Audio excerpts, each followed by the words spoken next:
If you've read or seen the film adaptation of Roald Dahl's 1988 book Matilda, you might remember that the story really only has one likable adult character, Miss Honey. Matilda is neglected and abused by her parents and Miss Trunchbull, but the omniscient narration of the book manages to make Matilda likable and strong without letting the reader pity her too much.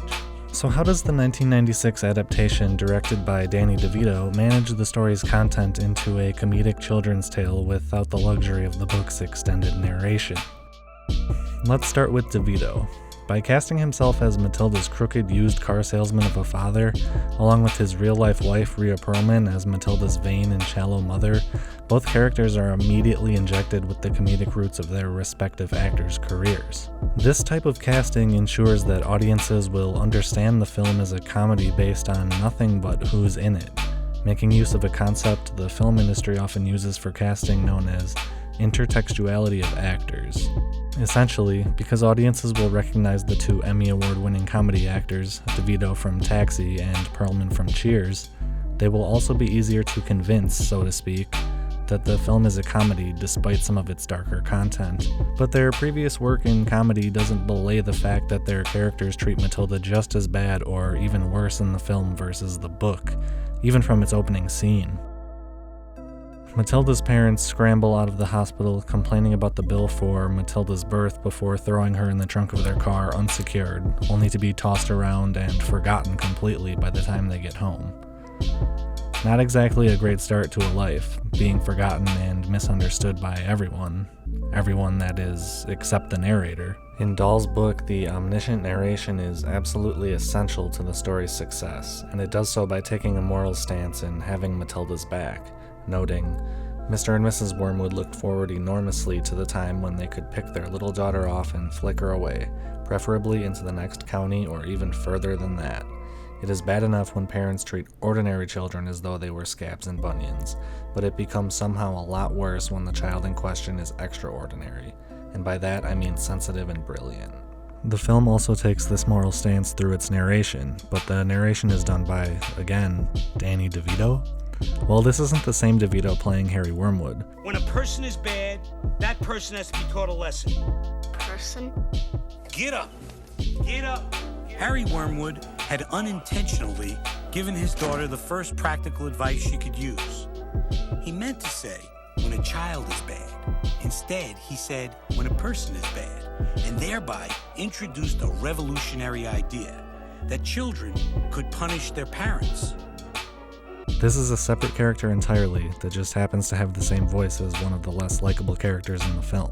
By utilizing himself as the voice of reason throughout the film's runtime, Mr. Wormwood can be even more abusive in the film than he could in the book without losing the audience. In the book, Matilda starts school at the age of 5.5 instead of 5 when she was supposed to because they had forgotten to make the proper arrangements in advance. In the film, however, she is withheld from going to school until she is 6.5 because her parents still think she's 4 years old. The library? You've never set foot in a library. You're only 4 years old. 6.5. You're 4. 6.5. If you were 6.5, you'd be in school already. I want to be in school. I told you I was supposed to start school in September. You wouldn't listen. We quickly learn her father also resists sending her to school in favor of making her an accessory to his criminal car business. It's out of the question. Who would be here to sign for the packages? Of stolen car parts, a subplot which is expanded in the film to involve the FBI, all from a throwaway line at the end of the novel.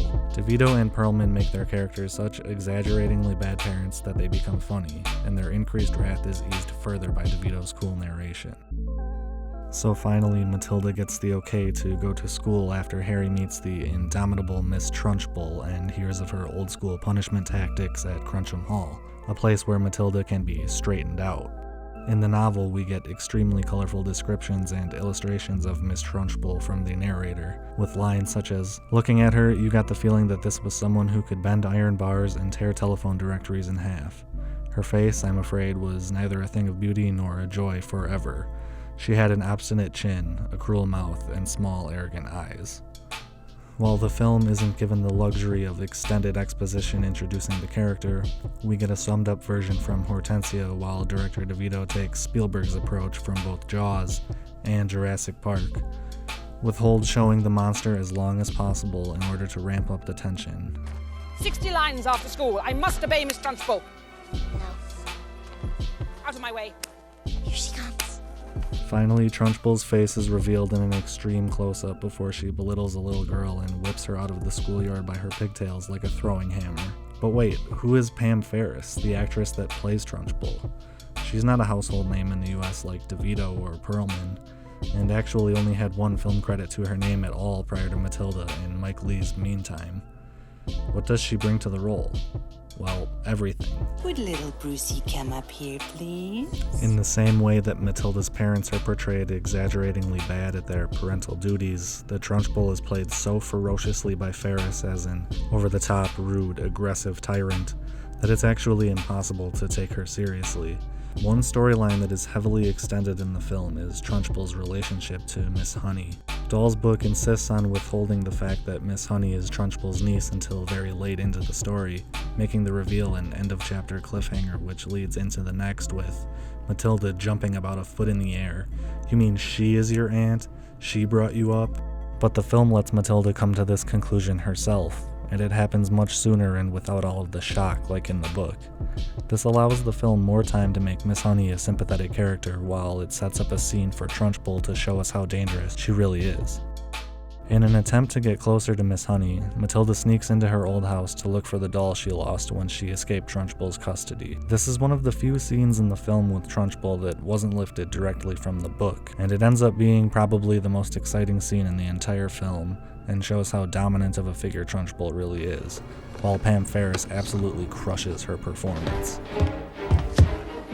Who's in my house? She's such an evil character, you really believe she would kill somebody, again, for this house. But because her character is so exaggerated, it allows Trunchbull to be evil but not let the audience take her too seriously. And while she may not have been well known at the time, Ferris's film and television career continued strongly after Matilda, even being cast as a similarly cruel Aunt Marge in Harry Potter and the Prisoner of Azkaban, in her own show of Intertextuality. Okay, so beyond casting, what can you do to make Matilda a more entertaining film? How about more telekinesis? The Miss Honey Trunchbull storyline isn't the only extended part of the novel. We also get a lot more of Matilda's powers in the film than we see in the book. The novel basically treats Matilda's powers as the ultimate response to all of the abuse she suffers throughout the story, and uses it only on the Trunchbull in a couple of scenes at the end of the novel when she confesses to Miss Hunt. I tried to push something over with my eyes and I couldn't do it. Nothing moved. The power had gone. I think I've lost it completely. The film understands the appeal of using this power earlier and more often, but it's more careful with the way it's built up. First, Matilda spills the glass onto the Trunchbull like in the book, but when she goes to show Miss Honey, she can't do it anymore. She needs a trigger in order to access the power, which she gets from her dear father. This allows her to practice her powers and build them up until she's strong enough to take on the Trunchbull, which provides us with another fun scene missing from the book where Matilda terrorizes the Trunchbull by having Magnus haunt her and getting Miss Honey's doll back. We then get the ultimate showdown at the film's end in which Magnus comes for his final haunt, and the Trunchbull is chased out of Crunchum Hall for good by kids who inexplicably have a massive supply of water balloons pre-prepared.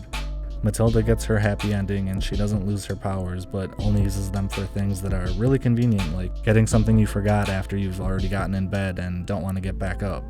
But I digress.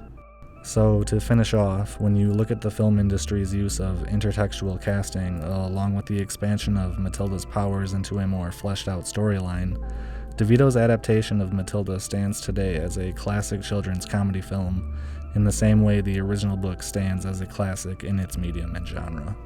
My hair?